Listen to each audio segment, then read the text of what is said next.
पहले एक राजा राज्य में राज करते थे। वह किसी भी समस्या का बहुत समाधान ढूंढ लेते थे। राज्य में कोई भी झगड़ा हो या किसी चीज का बंटवारा हो, सब राजा से ही न्याय मांगते थे। एक दिन राजा बगीचे में खड़े खड़े सोचने लगे, अरे कानून तो मैं पूरा जान गया हूँ, क्यों न जंगल जाकर तप किया जाए ताकि मैं गुरुदेव की बताई हुई विद्या से सिद्धि प्राप्त कर सकूं। ऐसा सोचकर राजा अपने महल की तरफ लौट गए और मंत्री गरुड़ सेन को अपने पास बुलाए। मंत्री जी, हम जंगल में तप करने जा रहे हैं ताकि आने वाले संकट से हम राज्य को बचा सके, और मैं महल का सारा दायित्व आपको और महारानी को सौंपता हूँ। महाराज, आपका आदेश हमेशा सर आंखों पर। आप निर्भय होकर जंगल में जाइए और हमारे राज्य को आने वाले रोगों से बचाइए। पूरी राज्य की जिम्मेदारी मंत्री और रानी को सौंपकर राजा जंगल की ओर प्रस्थान कर चुका था। मंत्री धोखेबाज था, वह भी राजा के पीछे जंगल की तरफ चल दिया। राजा जंगल में पहुंचकर तप करने लगा।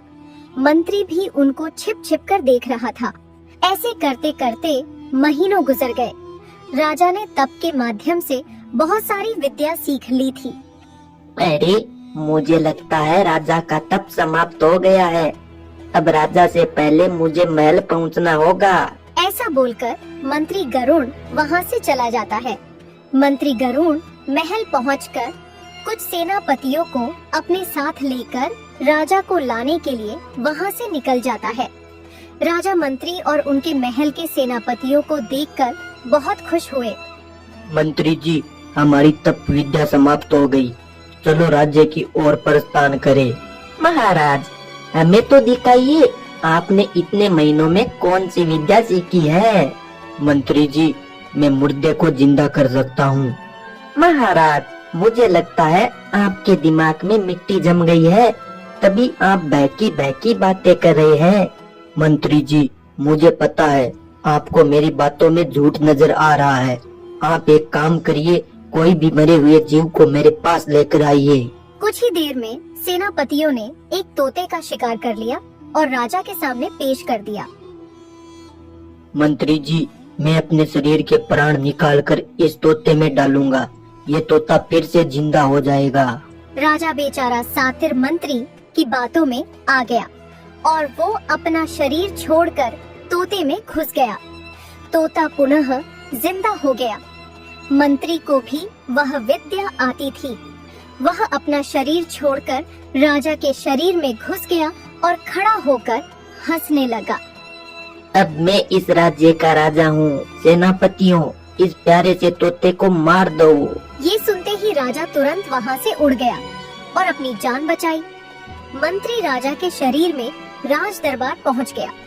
राजा को देखकर राज्य की प्रजा काफी ज्यादा खुश हुई। शरीर तो राजा का था, लेकिन अंदर आत्मा शैतान मंत्री की थी। जब वो बोलता था तो आवाज राजा की नहीं थी। सारी प्रजा चकित थी कि राजा की आवाज कैसे बदल गई। अब रानी को कुछ संदेह होने लगा। सेनापति, राजा को बताना कि मैंने व्रत रखा है। जब तक मेरा व्रत पूरा न हो जाए तब तक मेरे पास न आए, और जब मेरा व्रत पूरा हो जाएगा तो मैं खुद बुलाऊंगी। सेनापति राजा के पास जाकर सब कुछ बोल दिया जो महारानी ने बताया था।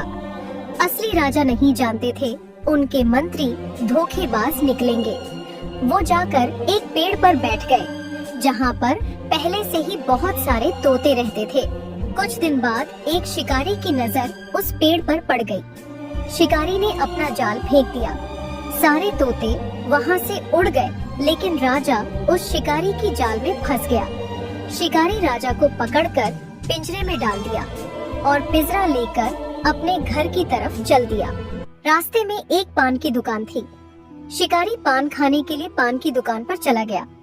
पान वाले ने देखा कि शिकारी के हाथ में बहुत ही प्यारा तोता है। उसने वो तोता शिकारी से खरीद लिया। अब राजा तोते के रूप में पान वाले के पास रहने लगा। एक दिन उसी राज्य की एक महिला अपने पति के साथ मायके जा रही थी। चलते चलते महिला ने देखा कि उसका पति गायब है। वो वहीं पर रुककर अपने पति को ढूंढने लगी। थोड़ी देर में वो देखती है कि उसके तो दो दो पति हैं। उनमें से एक आदमी भूत था जो उसके पति का रूप लेकर आया था। अब वो बेचारी महिला समझ नहीं पा रही थी कि उसका असली पति कौन सा है। उस महिला ने उन दोनों को गांव के मुखिया के पास लेकर गई। मुखिया जी, मेरी मदद करिए। मुझे ये बताइए, इन दोनों में से मेरा असली पति कौन सा है? सरपंच भी उन दोनों को देखकर हैरान हो गया और वो कुछ भी नहीं कर पाया। ये बात चारों तरफ फैल गई। दो आदमी असली पति वाली बात पान वाले की दुकान पर कर रहे थे। राजा पिंजरे में ये सारी बात सुन रहा था। मालिक, आप एक काम करिए, उन दो आदमियों और महिला को अपने पास बुलाइए। मैं बता दूंगा उनमें से उस महिला का असली पति कौन सा है। पान वाला तोते को लेकर उस महिला के पास गया। तुम दोनों खुद इस महिला के पति बता रहे हो, लेकिन असली पति वही है जो इस बोतल में घुस जाएगा। उनमें से जो भूत था तुरंत बोतल के अंदर घुस गया। मालिक, आप अब इस बोतल को बंद कर दीजिए। महिला तोते की चतुराई देखकर काफी ज्यादा खुश हुई और उस महिला के पति ने खुश होकर पान वाले को इनाम दिया। अब कहीं भी लड़ाई झगड़ा या किसी चीज का बंटवारा होता था, सारे लोग न्याय के लिए उस तोते के पास ही जाते थे। धीरे धीरे ये बात रानी के कानों तक पहुंच गई। रानी को तुरंत राजा की बात याद आ गई। अरे, ये तोता तो बिल्कुल राजा की तरह न्याय करता है। जरूर कुछ दाल में काला है। मुझे इस बात का पता लगाना ही होगा। फिर एक दिन रानी उस पान वाले को अपने महल में बुलाया। जब तोते ने रानी को देखा तो वो रोने लगा और पूरी कहानी रानी को बताई। रानी भी राजा की ये दुख भरी कहानी सुनकर रोने लगी। महाराज, मुझे ये बताइए कि वो मंत्री आपके शरीर से कैसे बाहर निकलेगा? महारानी, मैं जैसा बताता हूँ तुम वैसा ही करना। राजा ने रानी को पूरी विद्या बता दी। रानी तोते को लेकर महल चली गई और तोते को अपने शयन कक्ष में छुपा दिया। फिर रानी ने सेनापति को अपने पास बुलाया। जाओ और राजा को बता दो कि आज हमारा व्रत पूरा हो चुका है। वह मेरे पास आ सकते हैं। सेनापति जाकर सारी बात मंत्री को बता दी। ये बात सुनकर मंत्री काफी ज्यादा खुश हुआ। मंत्री रात होते ही रानी के पास गया और रानी से प्यार भरी बातें करने लगा। रानी ने उसकी आवाज सुनकर यह समझ लिया कि यह मंत्री है जो राजा के शरीर में है। महाराज, आपने कई साल तक तपस्या की है। मुझे भी दिखाओ, आपने ऐसा क्या सीखा है? महारानी, मैं मुर्दे को जिंदा कर सकता हूँ। महाराज, आप हमसे कब झूठ बोलने लग गए? मुझे आपकी बातों पर यकीन नहीं है। महारानी, मैं झूठ नहीं बोल रहा हूँ। तुम मेरे पास कोई मुर्दा जीव लेकर आओ, मैं उस जीव को पुनः जीवित कर दूंगा। महाराज, मैंने सुना है हमारे राज्य का एक धोबी का गड्ढा मर गया है। आप उसको जिंदा करके दिखाओ, तब मैं मानूंगी।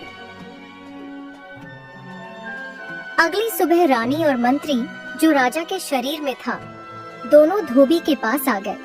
मंत्री मरे हुए गड्ढे को देखकर अपनी विद्या में अंतर ध्यान हो गया और कुछ ही देर में राजा के शरीर को छोड़कर गड्ढे के शरीर में प्रवेश कर गया।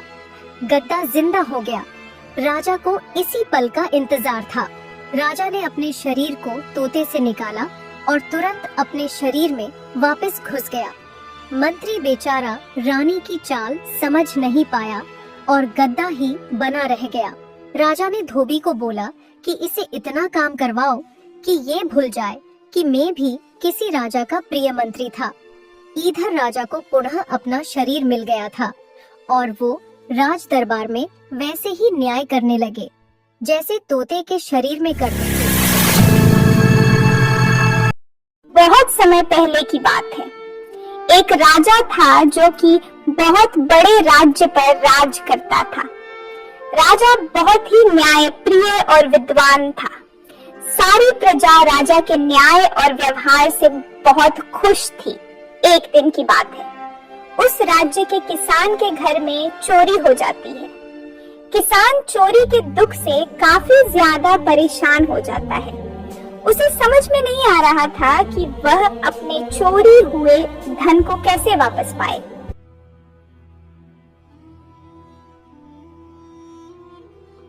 अरे रामू, क्या हुआ? आज तो काफी ज्यादा परेशान लग रहे हो। लगता है भाभी जी ने फिर से झगड़ा शुरू कर दिया है। अरे नहीं मोहन, ऐसी कोई बात नहीं है। मैंने 1 साल खेती करके पैसे इकट्ठे किए थे ताकि मैं अपनी पत्नी को नई साड़ी दिला सकूं, लेकिन मेरी तो किस्मत ही खराब है। किस्मत खराब? क्यों?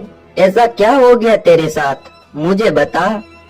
कल रात मेरे घर में चोरी हो गई है और पता नहीं वो चोर कौन है। अब मेरा न्याय कौन करेगा? अगर वो पैसे मुझे नहीं मिले तो मैं जीते जी मर जाऊंगा। अरे रामू, तू चिंता मत कर। हमारे राज्य का राजा बहुत ही बुद्धिमान और विद्वान है। वो तेरी पुकार जरूर सुनेंगे। तू राजा के पास जा और उनसे न्याय की गुहार लगा। ऐसा बोलकर मोहन वहाँ से चला जाता है और कुछ ही देर बाद रामू भी वहाँ से चला जाता है और सीधा राजा के महल आ जाता है। रामू राजा के सामने फरियाद करने लगा और राजा को अपने चोरी हुए धन के बारे में बता दिया। रामू, तुम राजा कुशल सिंह के दरबार में आए हो। तुम्हें न्याय जरूर मिलेगा और मैं उस चोर को पकड़कर कड़ी से कड़ी सजा दूंगा। मंत्री जी, आप जल्द से जल्द रामू के धन के बारे में पता लगाए कि किसने रामू के घर में चोरी की है। कुशल सिंह का मंत्री भी कुशल सिंह की तरह विद्वान था, जिस पर राजा को बहुत अधिक विश्वास था। राजा की आज्ञा पाते ही मंत्री ने चोर का पता लगाने का काम शुरू कर दिया था। शाम को जब मंत्री अपने घर पहुंचा, तो चिंता की लकीरें उसके माथे पर साफ दिख रही थी। अरे क्या हुआ जी? आज आप इतने चिंतन में कैसे हो? अरे सुशीला, चिंता की तो बात है। हमारे राज्य के रामू किसान के घर में चोरी हो गई है और राजा ने मुझे चोर पकड़ने का आदेश दे दिया है। अब चोर तो चोरी करके चला गया है, पता नहीं वो कहाँ पर होगा। मैं उसे कैसे पकड़ूंगा? बस इतनी सी बात। मेरे पास एक योजना है। इस योजना के अंतर्गत वो चोर खुद चलकर आपके पास आएगा। आप एक काम करिए, उस किसान के घर पर कुछ धन रखवा दीजिए और ये घोषणा भी करवा दीजिए कि राजा ने किसान के धन की भरपाई कर दी है और चोरी के बदले राजा ने 2 गुना धन किसान को दिया है। मंत्री जी ने अपनी पत्नी की बात मानकर ऐसा ही किया। रामू को मंत्री ने राजा से 2 गुना धन दिलवा दिया और ये बात पूरे राज्य में फैलवा दी, ताकि ये खबर उन चोरों तक भी पहुंच सके। अब मंत्री ने अपनी पत्नी की बात मानकर किसान के घर में भेष बदलकर छुप गया। अरे पकिया, तुमने सुना? जिस किसान के घर में हमने चोरी की, उसको यहाँ के राजा ने 2 गुना धन दिया है। हाँ जगिया, चल हम एक काम करते हैं, वो भी धन चुरा लेते हैं ताकि अगली बार राजा उस किसान को 4 गुना धन दे। ऐसे करते करते हम अमीर बन जाएंगे और सदा के लिए ये राज्य छोड़कर चले जाएंगे। दोनों चोर किसान के घर की ओर चल दिए। किसान के घर में आकर वो सारा धन अपनी पोटलियां में समेटने लगे। जैसे ही वो रामू के घर से बाहर निकले, तभी मंत्री और उनके पहरेदारों ने चोरों को घेर लिया और उन्हें तुरंत पकड़ लिया।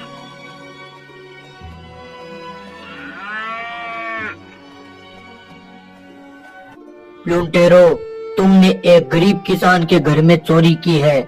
तुम्हें शर्म आनी चाहिए। अगर तुम मेरे महल से चोरी करते तो मैं तुम्हें माफ भी कर देता, लेकिन अब माफी नहीं, सजा मिलेगी, वो भी कड़ी। महाराज, आप तो दयालु हो, हमें माफ कर दो। आगे से हम कभी भी चोरी नहीं करेंगे। नहीं, हम लुटेरों को माफ नहीं करते। सेनापति, ले जाओ इन लुटेरों को और कारावास में डाल दो। महाराज, ऐसा जुल्म हमारे साथ मत कीजिए और हमें माफ कर दीजिए। हम ये राज्य छोड़कर चले जाएंगे और मेहनत मजदूरी करके अपना पेट भरेंगे। ठीक है, अगर तुम दोनों ने चोरी करनी छोड़ दी तो हम तुम्हें कारावास में नहीं डालेंगे, लेकिन तुम्हें किसान के घर में चोरी करने की सजा तो मिलेगी। तुम दोनों लुटेरों को किसान के खेत में 1 साल तक काम करना होगा और जितना धन तुमने चोरी किया है उसे 2 गुना धन तुम रामू को कमा कर दोगे। अगर तुमने भागने की कोशिश की तो तुम्हें कारावास में नहीं बल्कि सीधा मृत्युदंड दिया जाएगा। सब राजा के न्याय से बहुत ही खुश हुए। पूरे दरबार में राजा की जय जयकार होने लगी। इस प्रकार किसान को न्याय मिल गया।